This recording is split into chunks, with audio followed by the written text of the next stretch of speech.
好，赖清德总统参加这个国庆晚会说，没有台湾就没有中华民国。我一看以后，我就在讲些什么鬼话？这完全没有逻辑啊！你能讲说没有孩子就没有妈妈吗？你可以这样讲吗？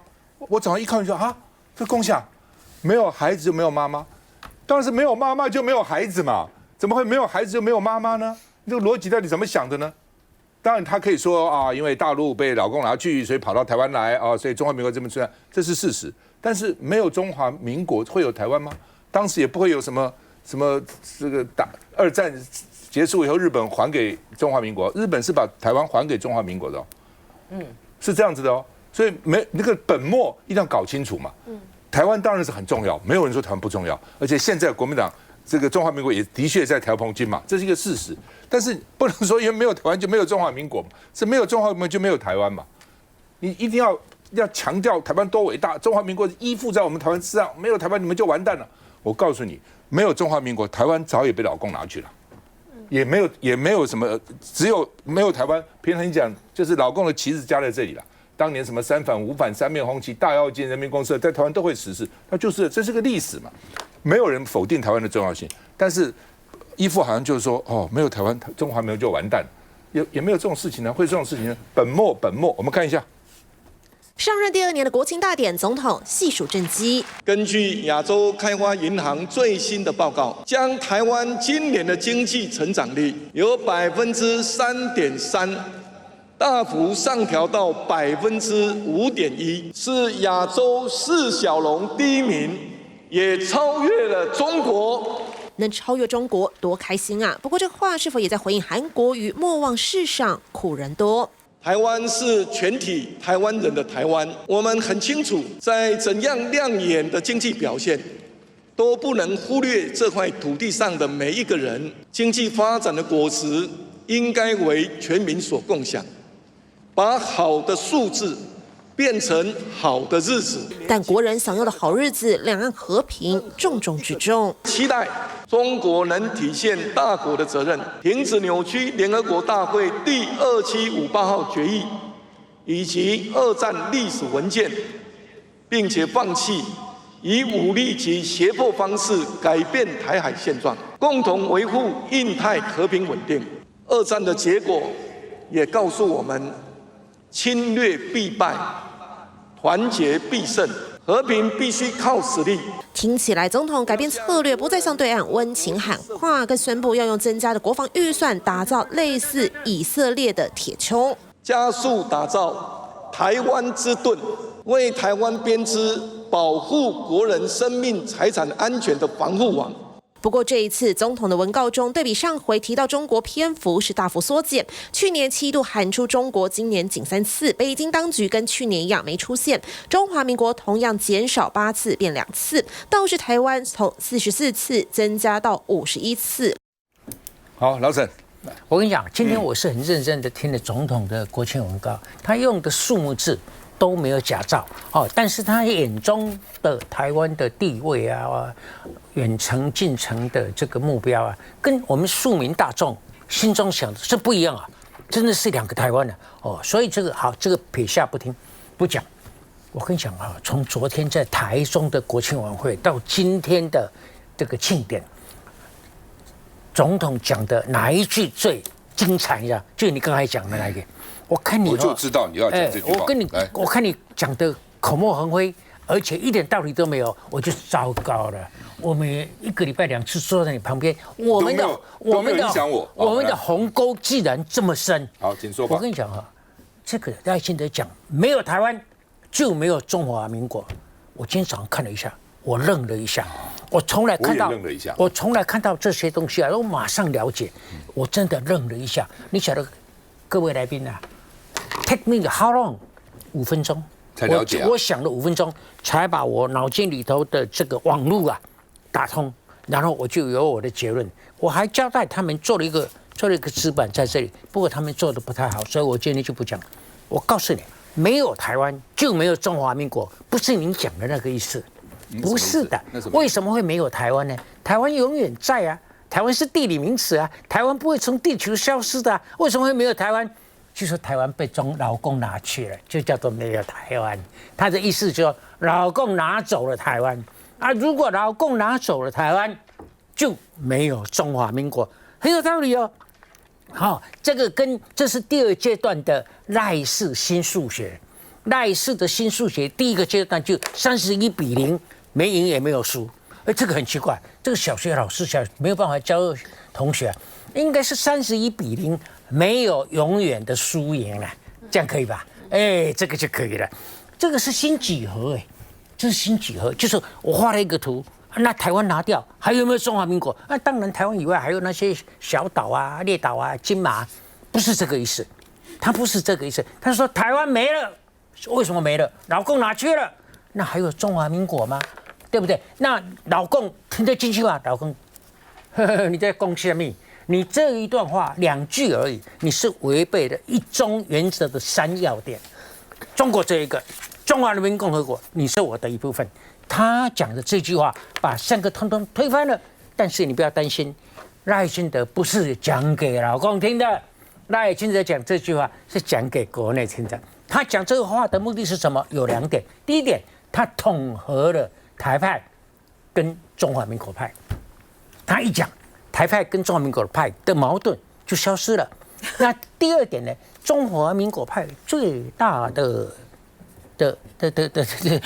难以启口的话是什么？剧统啊！他这一句话是替中华民国派把剧统讲出来了，就是说你中华民国派的人如果没有把我中华民国派的人拒绝被你同意，因为我如果被你同意，我也没有了啊，台湾没有了，我也连在水上的站在上面的浮木都没有了，所以大家都完蛋了。所以他的2个目的，统合2个派，很重要的哦。2个派统合了，你们中华民国派跟他的台派就没有什么好斗的了。还有第2点呢，很重要的，你们那一句讲不出口的，他替你讲了，你们以后就没有责任了嘛。我们是同舟一命，不能被拿去，就这样啊。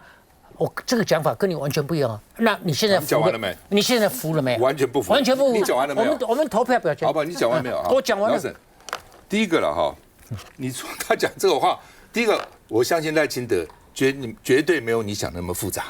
我哪有复杂？很简单。你讲了5分钟，你老沈这么聪明的人还想5分钟，脑筋不知道有没有我想了5分钟，当然给我讲5分钟啊。我懂不？我的意思说，赖清德绝对不是像你想的这样子哦。你这样讲呢，你说这个台派跟中华民国派就会矛盾就会统合了，也不会。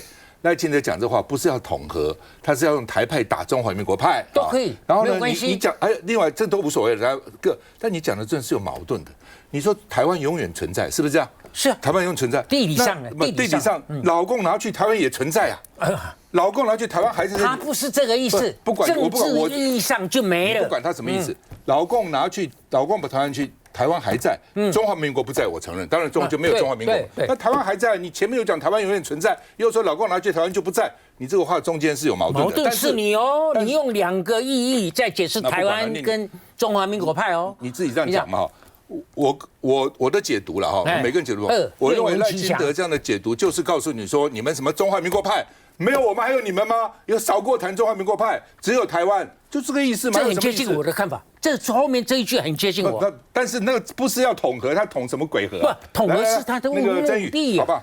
好，其实我觉得对于赖清德来说，我还是必须给他一个肯定啦，因为其实对于一个台独金孙，他今天可以讲出这样子的话，其实我觉得他是一个很大很大的要紧，因为对于他整个独派的思维来，必须要向中华民国靠拢这件事，他绝对是一个非常大的挑战。但其实我还是要说一下，刚刚我们有讨论到台湾之盾的这一块，我想跟大家说，很可惜，作为一个台湾的领导人，中华民国的总统，你只讲了一半。台湾之盾，你只是让台湾变成一个军火库，但是现在更缺的是什么？我们和平的蓝图，在这一次的他的国庆演说，赖清德完全没有提到这件事情，是让人家觉得非常可惜的地方。因为你要知道，有台湾之盾，然后呢，我们一直不断的在提升我们的国家的那个军购，还有我们的整个国防的 GDP。大家知道吗？从2015年呢，我们的 GDP 才2.2%，但是经过了10年，2026年的我们的国防预算已经到了9495亿，而且是3.2%。大家要知道，你提升这样子的军购状态，当然你可以成为台湾之盾，但是我们更期待的是国家的领导人是不是可以搭起一个和平之桥？你和平的蓝图完全没有去提到，我觉得这在国庆演说你释放的只是一个战斗的一个状态，你是一个斗鸡的状态，你是斗鸡的总统，但你并没有去考量到说如何让台湾台澎金马中华民国是可以在一个和平安全的蓝图之下走得长远，这是我们在国庆演说里面没有看到的，所以我还是要在这边呼吁赖清德以及整个民进党的执政团队，我们要做的是和平守护者，而不是战争的参与者。你看看川普，他多想要拿诺贝尔和平奖，他多想要让自己在和平的定位上面有一席之地，但是赖清德没有啊！你现在只是一个剑拔弩张，告诉大家我就是个斗鸡，我就是要用个台湾之盾，让台湾可以迎向各种的战斗，这不是我们台湾人要的。所以赖清德想清楚啊！我们休息一下再回来。林正一讲。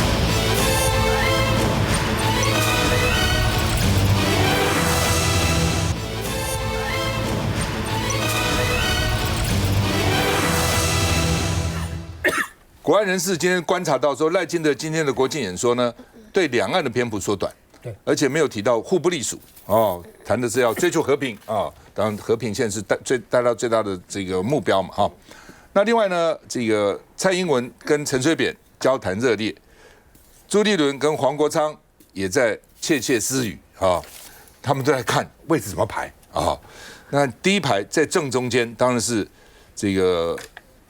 我们看这个副总统萧美琴、前总统陈水扁、这个前总统蔡英文、前副总统陈建仁然后赖清德坐在这个地方那保留席这边不给人家坐可能维安等等这些的然后总统的夫人，然后旁边是主办单位，今天不是民进党主办了，今天是这个立法院主办一向是立法院主办那这个韩国瑜的夫人然后这边就是5院吧，行政院、司法院、考试院这个等等然后这个院长、副院长然后这边是宋楚瑜那然后因为李鸿钧是亲民党出来的，所以把宋楚瑜排在监察院李鸿钧副院长旁边那第二排就是朱立伦、黄国昌、江启臣是立法院副院长然后所以那总统、副总后面的是所谓工作保留席啦，就是维安，怕有人坐在后面要看安全人一定注意到后面有没有乱动好，我们看一下他们讲什么。总统赖清德讲话前和现场贵宾开心挥手，站在他背后的立法院长韩国瑜频频鼓掌，这掌声持续了10几秒。但镜头一转，坐在副总统萧美琴和前总统陈水扁背后的2大在野党主席朱立伦、黄国昌倒是表情严肃，大家在鼓掌时，他们手动都没动，期间更频频把总统讲稿拿出来细读。再次感谢他们。另一头，前总统蔡英文一到场，先是跟陈水扁打招呼，之后就转向跟后头的朱立伦跟黄国昌握手，典礼过程中也跟陈水扁、陈建仁聊得很开心。当黄国昌离开后，蔡英文更是转头主动找朱立伦聊天，陈水扁也立刻加入。欢乐歌声响彻云霄，多少人流血流汗，大家才有今朝。国庆典内，担任大会主席的立法院长韩国瑜致辞时大展歌喉，高唱费玉清的《国恩家庆》。正当大家还在讨论轻快的旋律，韩国瑜话锋一转：我们绝对不能让台海发生战争。我们也不能继续放任党派之间永无休止的恶斗。我们也希望对美国的关税谈判能够顺利。这3座隐形的堰塞湖，在影响台湾的未来。条列执政党缺失，韩国瑜一口气说了快1分钟。虽然平常在立院唇枪舌战，但卓荣泰也和黄国昌、朱立伦握手，只是表情双方倒是有些僵硬。一灯。来，志豪。刚才前面有听到这个沈大佬跟这个赵大哥2个人的唇枪舌战了，在我听起来，其实赖总统现在这次国庆文告想要做的事情，确实是努力的想要把中华民国跟台湾找出一个弭平的平衡点。你可以说没有办法一触那叫什么一锤定音，马上就可以把事情给解决掉。但是我们就做一个比喻啦，假使一杯奶茶，你要先放牛奶还是先放茶？先放牛奶，有人喜欢先倒牛奶下去，再放茶下去；有人喜欢先放茶下去，再放牛奶下去。但不管怎么样，一杯奶茶要能够成为一杯奶茶，肯定2个东西都不可以缺乏。所以就像是中华民国跟台湾这个状况一样，现在这2个政治概念是一个是以一个政治体制、一个政府体制、一个国家体制，但另外一个是什么？台湾真的在中华民国来以前就不是台湾吗？不是啊，台湾过去。从原住民从这个几千年这样下来，我们各式各样的考古遗址，我们都知道嘛。台湾的文明，台湾的人类的这个整体的原住民的文明是多么久、多么悠久在传承的。所以，并不是说今天有一个这个政权，然后就决定了定义了整个台湾是什么意思。但是这2者确实缺一不可啊。我们在面对这个老共的这个威胁的时候，2者确实是缺一不可。现在的体制就是这样，我们现在国军效忠的就是这个国家，那这个国家就是这个宪法，就这一整个体制。那但是这个体制维护的是什么？是这个土地，是这个人民。我举一个例子，前几天我去花莲做这个产值超人，那我们在这边挖这个水沟的时候，其实大家还是会聊天。所以我自己跟我这几个朋友，我们当然是比较绿的，我们当然就是我们默默的在这边挖。但后面几个，刚好是韩粉，为什么呢？他们穿着国旗的衣服。然后他们就在聊各式各样的东西，聊高雄以前当时这个罢免的状况怎么样？那我们都默默在听，默默的挖来，因为我们也没力气，没时间去聊天讲话。但是他们讲的东西，就跟我们是截然不同，完完全全不一样，完全相反的这个政治立场。好坏哦，连这种戏你都可以。但是这个状况，但是我们大家都还是在挖同个水沟。我们今天这个水沟不挖干净，不挖清楚，不挖干净的话，这一家人今天这个水永远就阻塞着。所以这件事情，我们脚下踩下的土地，有人说我坚持就这块土地得叫中华民国才行。那有人说我们这块土地我们就是叫它台湾。但不管怎么样，我们在亲的是同一块土地嘛。所以不管对，当然有人说何为纲何为本啊等等，这个是可以讨论的。但是赖总统今天要做的事情，身为一个国家的元首，他希望做什么？当然确实就是把中华民国派跟台派所谓的独派能够找出一个平衡点。这个是这整个这个概念最重要的这个用意。赖清德怎么想，我们真的不知道了哈，我们只能猜测嘛。但是最重要的是你要做出来嘛，你去把国民党34个委员都要罢免掉，你这个叫做融合吗？你要把那个什么杂质去掉，这个叫融合吗？你要做出来给大家看，说什么真的不重要，你做几件事情嘛。你比如邀在野党的领袖到总统府谈一下，你大法官人选、NCC 人选、中央这个选委会的人选，带他坐下来谈一谈，这有那么困难吗？这最简单的事，你一做就融合了嘛，至少执政能在的，至少能沟通，不一定有结论，但至少你的一个态度，你通通不做，然后嘴巴讲。对吧？你嘴巴讲什么用呢？来，这个孟凯，我想你们的感受最深嘛。我很实在话讲，我觉得这是有点已经混淆焦点了。我只简单问啦，一个国家组成的4大要素，大家都有念过嘛？人民、领土、政府、主权嘛。所以其实他讲的就是说，土地是台湾这一块土地，但是它是缺一不可，要有人民，要有土地，要有政府以及主权，我们就是中华民国。所以其实我觉得赖清德他在某种程度上，你应该要说明清楚，说你今天是哪一个国家的元首。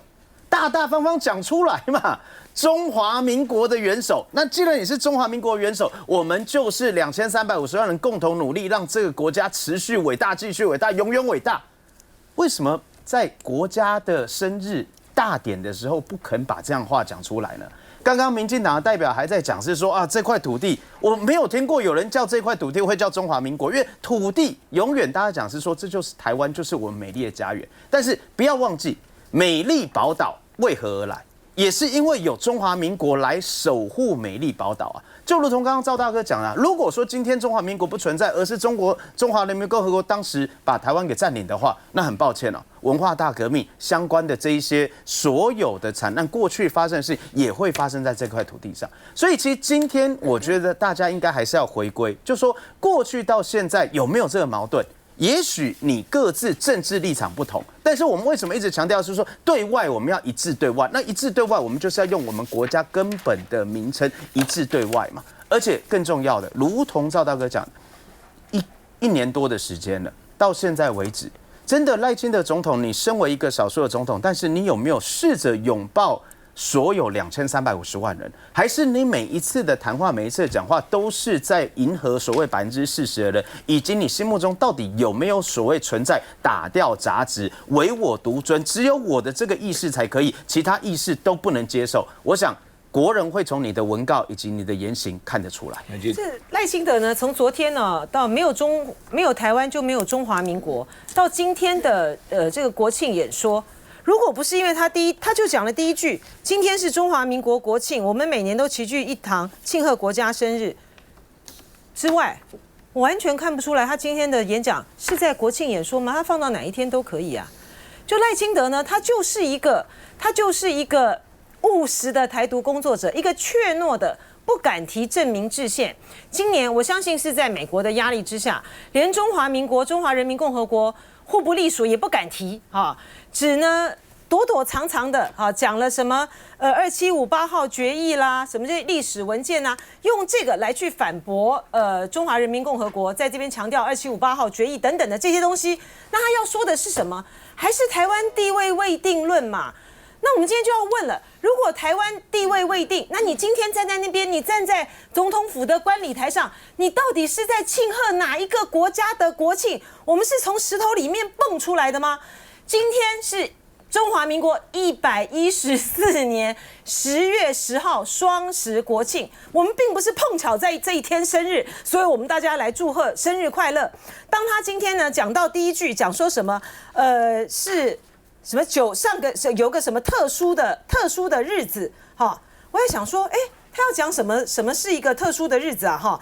上个月我们迎来了9月10号，迎来了历史性的一刻。我想说9月10号是什么日子？我跑新闻跑这么久，我怎么不知道9月10号什么日子？哦，原来9月10号是我们的台湾解除戒严的天数，正式超越了令人窒息的戒严统治天数。他在讲什么？他为什么会在国庆的这一天讲这个东西？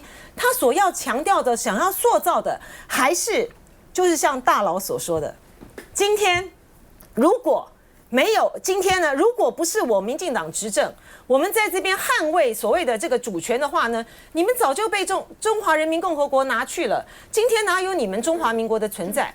我觉得这才是赖清德真正想要讲的用意。